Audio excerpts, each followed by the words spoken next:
All right, we got a lot to cover, so I'm jumping right into it, man. We ain't got time to fool around. All right. The name of the sermon is I can't get no satisfaction, which is fascinating. No, I'm not going to strut and peacock in front of you today like Jagger, but that's okay. That'd be embarrassing for me.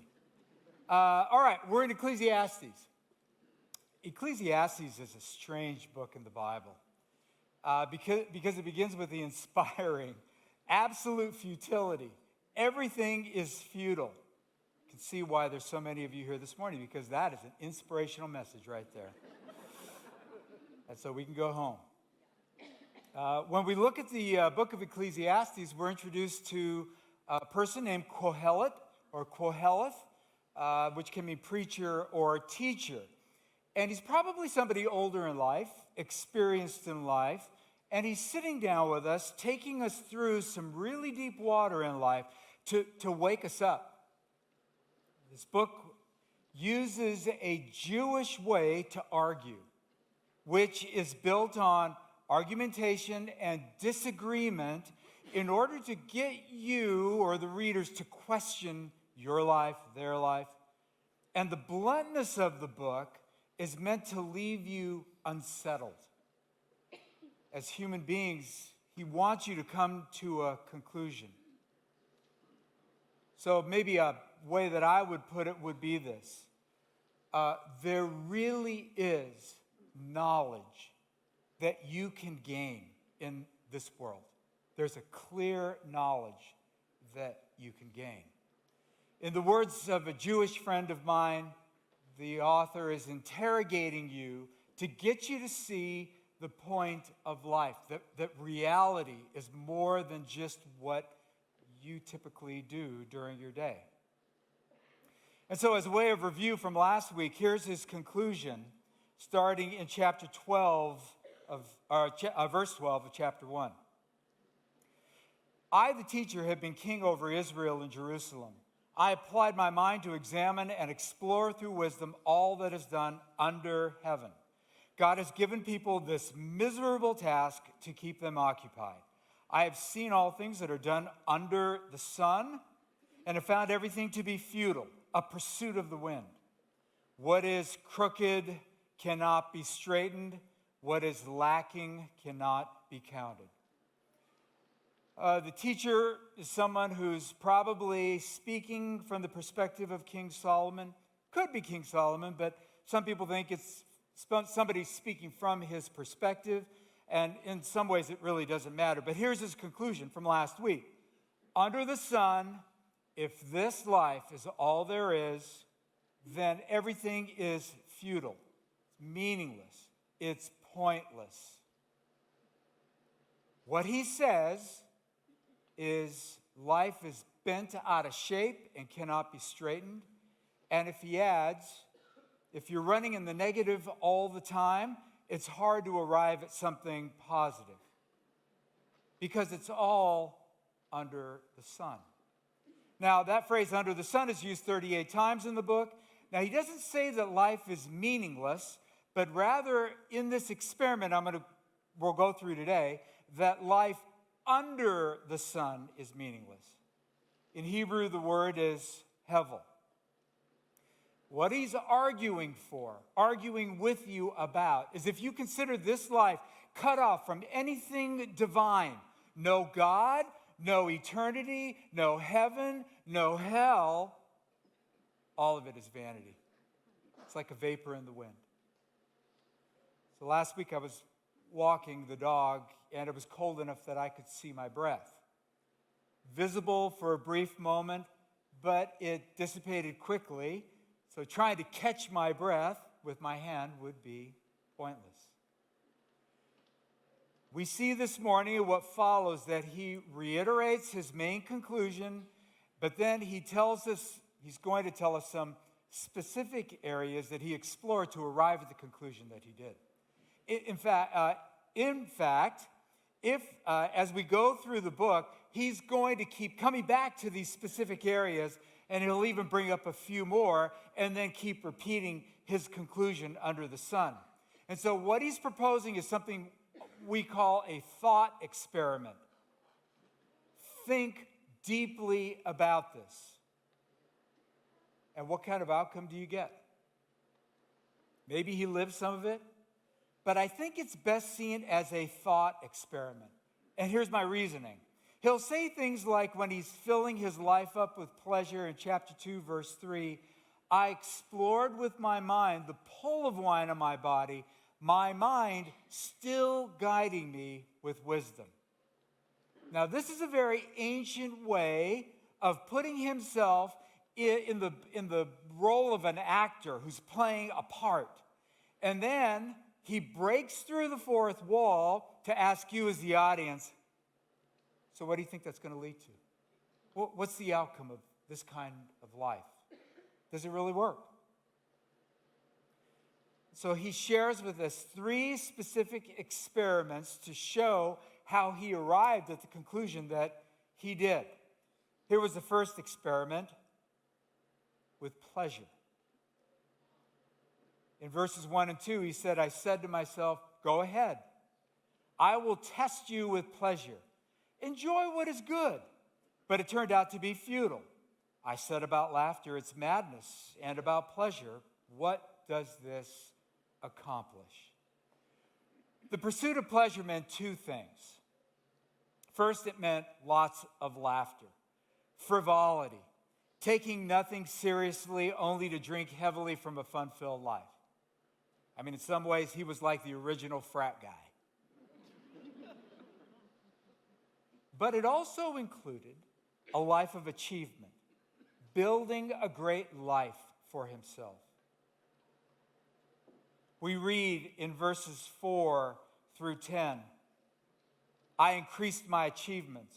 I built houses and planted vineyards for myself. I made gardens and parks for myself. I planted every kind of fruit tree in them. I constructed reservoirs for myself from which to irrigate a grove of flourishing trees. I acquired male and female servants and had slaves who were born in my house. I also owned livestock, large herds and flocks, more than all who were before me in Jerusalem. I also amassed silver and gold for myself and the treasure of kings and provinces. I gathered male and female singers for myself and many concubines, the delights of men. So I became great and surpassed all who were before me in Jerusalem. My wisdom also remained with me. All that my eyes desired, I did not deny them. I did not refuse myself for any pleasure, for I took pleasure in all my struggles. This was my reward for all my struggles. When I considered all that I had accomplished and all that I had labored to achieve, I found everything to be futile and a pursuit of the wind. There was nothing to be gained under the sun. His conclusion in chasing pleasure, in treating life as just fun and frivolity, and then struggling to try to accumulate and build a life, he says, under the sun, it's futile. It's vanity. It's like chasing the wind. In Woody Allen's movie Crimes and Misdemeanors, which was based on Dostoevsky's book Crimes and Punishment, a doctor and Woody Allen are sitting at a bar during a large wedding celebration at the end of the movie. And the doctor says this, if you think about the big questions, if you think about what life means, there are no answers. And since there's no meaning in life, all you can do is just enjoy the pleasures of the day. In other words, if that's true, life doesn't have any meaning, then all we are left with is try to find happiness, joy in the here and now. Now, I could give you a longer explanation why I think, on its own terms, seeking pleasure in life for its own sake is meaningless. But I think all of you understand. It's common sense that chasing after pleasure is a bottomless pit. Like, if you're satisfied for a bit, all you're left with then is the need for a greater dopamine hit. Seeking pleasure for the sake of pleasure is like trying to catch the wind. You can feel a little bit temporarily, but trying to grab anything that's lasting is pointless. As fascinated as we are with people who chase after pleasure, famous people or people that we know, I think we know by common sense, it's common sense, that it's a miserable life, because those who were anxious, insecure, and angry when they had little become anxious, insecure, and angry when they have a lot. This quest drives them relentlessly to get an identity and security with absolutely no relief in sight. And so, our teacher says, pleasure, okay, end of the road under the sun. But then he turns to his second experiment, accumulating wisdom. Now, he circles back to what he said in chapter 1, starting in verse 16, but look with me at chapter 2, verses 12 through 17. Then I turned to consider wisdom, madness, and folly. For what will the king's successor be like? He will do what he has already done. And I realized that there is an advantage to wisdom over folly, like the advantage of light over darkness. The wise person has eyes in his head, but the fool walks in darkness. Yet I also knew that one fate comes to them both. And so I said to myself, what happens to the fool will also happen to me. Why then have I been overly wise? And I said to myself, that is also futile. For just as the fool, there is no lasting remembrance of the wise, since in the days to come, both will be forgotten. How is it that the wise person dies just like the fool? Therefore, I hated life, because the work that was done under the sun was distressing to me. For everything is futile and a pursuit of the wind. Now, our teacher notices something at face value, that it's better to be wise than a fool. Like, seriously, it's better for you to be wise than play the fool. You know what I mean? And that's a positive thing. What he's referring to as wisdom, though, is learning, studying, thinking, reflecting, understanding the meaning of life and how a person should live without God. Another way to put it would be he's using his human wisdom to arrive at a wisdom under the sun, which in the end turns out to be merely worldly wisdom. The conclusion that he came to is the task of becoming wise from a human perspective, and it's meaningless or folly or foolishness. Why? What's his answer? He says, because in the end, both the wise person and the fool share the same end. They die. In the history of thought, what happens when you seek human wisdom without God? Now, I read these guys, but philosophers like Albert Camus and Jean-Paul Sartre in the early 1900s were called existentialists. And they believed that your existence is meaningless because you weren't created by God. And then you die a meaningless death. They were really cheery guys, right? Okay? Now they said, if that's true, then you have to have the courage to be consistent that everything in between your birth, which is meaningless, and your death, which is meaningless, is also meaningless. They said that. You just have to have the courage. You might find a little bit of pleasure here and there, but it's pointless. In Dostoevsky's novel, The Brothers Karamazov, Ivan claims, if there is no God, then everything is permitted. Meaning, if there is no God, no heaven, no hell, then morally anything goes.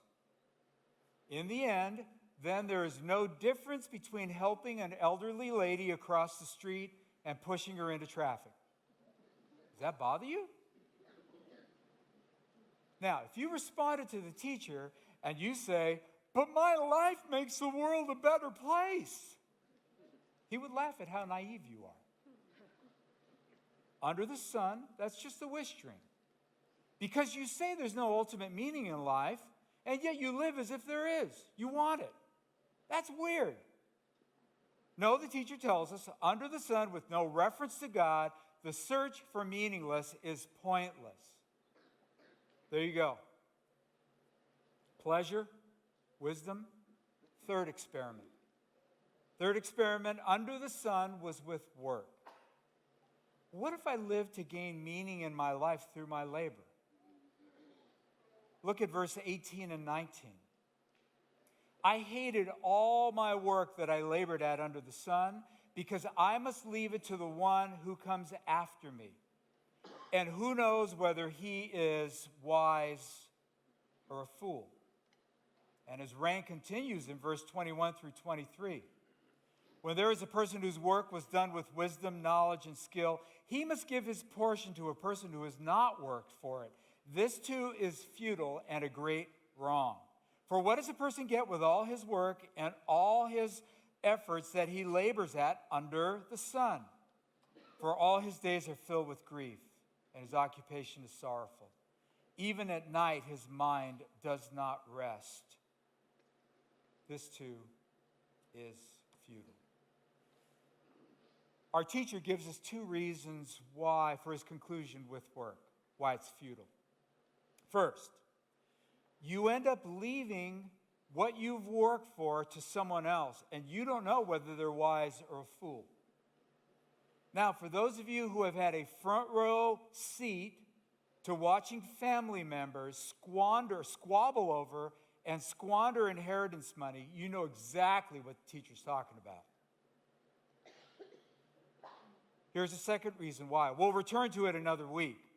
But work ends up being futile under the sun because you spend your life working, restless, losing sleep, grinding it out. For what? I was reading a study this week where people were asked if you had an extra hour of sleep, an extra hour a day, right? What would you do with it? If you had a 25th hour, what would you do with it? And the overwhelming answer was sleep. Not rest more. Not work more. It was, I'd get more sleep. If there's no meaning in life, then there's no meaning in work. Now, for those of you that don't know how to put a lid on work and be present for your friends and family and children, why do you work? Even if you find some temporal pleasure in work, you know it's only spotty, because the rest of the time, you're grinding out meeting deadlines, you're finding new customers, sleepless nights, anxiety. Work is brutalizing on the body and the mind. Now, what if there's no meaning to work? If I asked you, why do you work? So I can make money. Then I might ask, well, why do you need money? Well, to allow me to do the things that I want to do. Why do you want to do the things that you want to do? Well, that recharges my battery. For what end? So I can go back to work refreshed.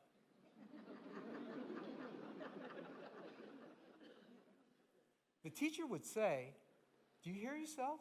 That sounds stupid. What if, under the sun, we work largely, not to manufacture things, but to manufacture a self? Say that again. Under the sun. What if we work largely, not to manufacture things, but to manufacture a self? Well, let me address a counter-argument to the teacher's experiment. You might insist, and I understand this, but I do find places of pleasure, enjoyment, and purpose in my life. And I'd say maybe you do. But what the teacher wants you to see is that if you take all of your life and place it under the sun, now what does the whole life mean? What does your whole life stand for? Our teacher writes back in chapter 2, verse 1, I applied my mind to examine and explore through wisdom all that is done under heaven. And so even in the specific areas, the kind of pleasure and satisfaction you receive is only temporal. It lasts for a short time, and then it's back to the grind of life. What meaning does your entire life have? How do you know, in the words of Pastor Josh, that your whole life isn't in the roundabout of stupidity? The truth is that it is possible to lose everything he's mentioned under the sun. What do you do when what you've accumulated is taken from you? What do you do? What happens when you get diagnosed with Alzheimer's and your ability to reason slowly disintegrates? Or what happens when you get laid off from work? Bear with me for a second. Let me pull out my age card. I don't do this very often because I don't want to sound like I'm better than you or whatever. Now, I'm just like you, struggle with the same things, right? But I've walked with Jesus for over 50 years, and I've seen enough of life. All of us will experience something that Josh and I were chatting about this week, and he referred to it last week in the sermon. The sister book to Ecclesiastes is the book of Job. Suffering, losing the things that we think are good things in this life. It will do something to shock you into reality. And what it does is it strips away the veneer, the outward kind of posturing before ourselves to tell ourselves, I'm pretty good, or to posture ourselves before the people. That suffering tends to strip that away so that you really get to look at what is in you and how you chase after identity, security, and meaning in life under the sun without God. If all you have is under the sun, when it's gone, you will not have a self left. Your restlessness in life is because you're empty inside, trying to fill it with something other than God. So far in Ecclesiastes, God is mentioned only once in passing. But now the teacher gives us a real clue by reintroducing God into the picture. Look with me at verse 24. There is nothing better for a person than to eat, drink, and enjoy his work. I have seen that even this is from God's hand, because who can eat and who can enjoy life apart from him? For to the person who is pleasing in his sight, he gives wisdom, knowledge, and joy. But to the sinner, he gives the task of gathering and accumulating in order to give to the one who is pleasing in God's sight. This too is futile and a pursuit of the wind, meaning the gathering and accumulating without God. Pleasure, wisdom, and work are all good gifts from God. Good gifts from a loving Father. So I told the first service, please, this is not the call for you to go and resign from your job tomorrow. Okay? No. Stay working. It's a good thing, okay? It's a good thing. However, they are not the main thing to pursue. They're good gifts from a good Father. In James 1, we read this, that every good and perfect gift is from above, coming down from the Father of lights, who does not change like shifting shadows. And a gift is not a gift unless it's received. It's not worked for or earned. It's, I receive it. If you live for pleasure, and you don't know that God loves you and graciously gives you good gifts, you will constantly take that thing or person and squeeze the life out of it or them for meaning and pleasure, to fill something inside of you, your restlessness, the hole in your soul. Wisdom, pleasure, work, they're all good gifts from a good Father. They're not the main thing in life, they're just to be received. But there's something interesting. Some translation render even this in verse 24 as this also is a gift. What does he mean by this gift is also from God's hand? What, in addition to pleasure, wisdom, and work, is a gift from God? Now, commentators who know Jewish thinking argue that even despair itself can be a gift from God. The teacher wants you to see your restlessness, to get you to the end of your own ability to construct a life for yourself. You see, despair can actually even be a gift from God to shock you into reality that life doesn't make sense without God. What you have been looking for to give you answers under the sun has only left you tired, restless, anxious, even angry. But there is meaning, identity, and security. It's not under the sun. It comes from above the sun. And that has broken into our world for us to receive. The teacher in Ecclesiastes is actually pointing us to the true teacher, Jesus Christ. 2 times in verses 24 through 26, the believer in God is spoken of as the one who is pleasing in God's sight. The prophet Zephaniah in chapter 3 were pointed to the coming Messiah. It's one of my favorite Old Testament passages. Zephaniah writes, "Sing for joy, daughter Zion. Shout loudly, Israel. Be glad and celebrate with all your heart, daughter Jerusalem. The Lord has removed your punishment. He has turned back your enemy.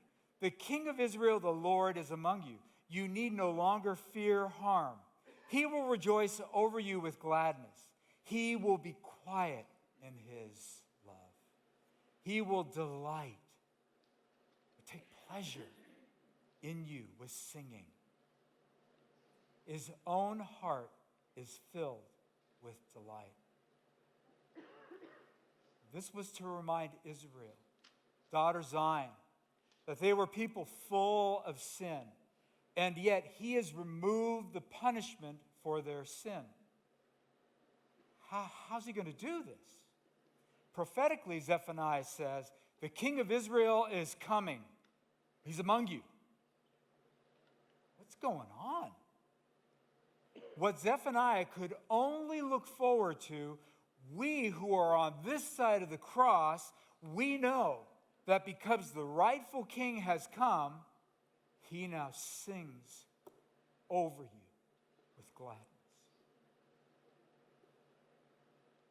You won't find any lasting pleasure in this life until you know this and you let this sing to your heart. He takes great pleasure in you. He takes great pleasure in you. But then you ask, what about my sin?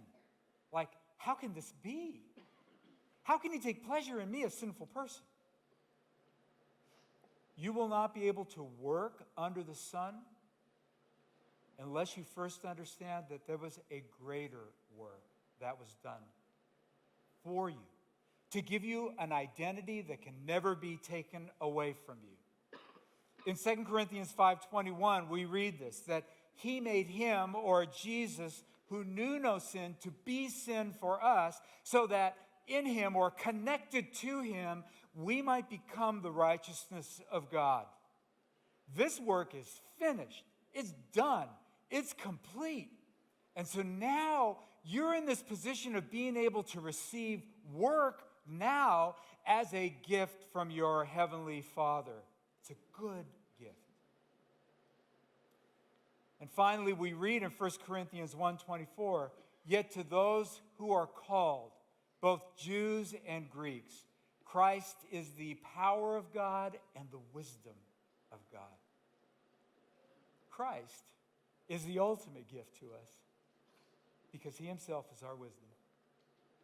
For the Christian, when we look for meaning, security, and identity in life, in the things that are under the sun, or just looking to abstract concepts to help us to find meaning and security and purpose, and they're not found in a philosophy class, really. It might be helpful. They're not found there. Meaning, security, and identity are a person. It's Jesus. So here's my question. For some of you today, What I'm trying to say loudly is this. I think it's tempting. For those of you that aren't Christian, I'm glad you're here. I know it's tempting to look at Christians and say, you're out of touch with reality. And my question to you is this. If there really is a God, what if this is actually an expression of reality, true reality? That actually it's non-reality, or I don't know, like sort of a kind of a lesser kind of, I don't know, satisfying reality than living just under the sun as if there is no God. And so here's my question. What would convince you to give your life today, to say, the greatest gift has been given, I receive it. It's Jesus. That actually in history, this is not Zeus, this isn't Poseidon, there's a person named Jesus who actually historically gave his life. And I'm telling you, 50 years walking with him and exploring this, I don't know how there could be a body still in a grave. He rose from the dead. That is a picture of reality. And so my question is, would you today not harden your heart anymore? We'll have people ready to pray with you afterwards, but come forward because we want to pray with you. Today is the day of salvation. Do not put it off any longer. But to you who are Christians, you follow him. Here's my question for you. Will you listen to him? Will you listen to him? Will you just pause to say, you know, really, in reality, real reality, that the words of the Lord are the best guide, right, for living life as he originally constructed it to live. Listen to him. Koheleth, this earthly teacher, is pointing to our true teacher, Jesus Christ. Listen to my son. Listen to him.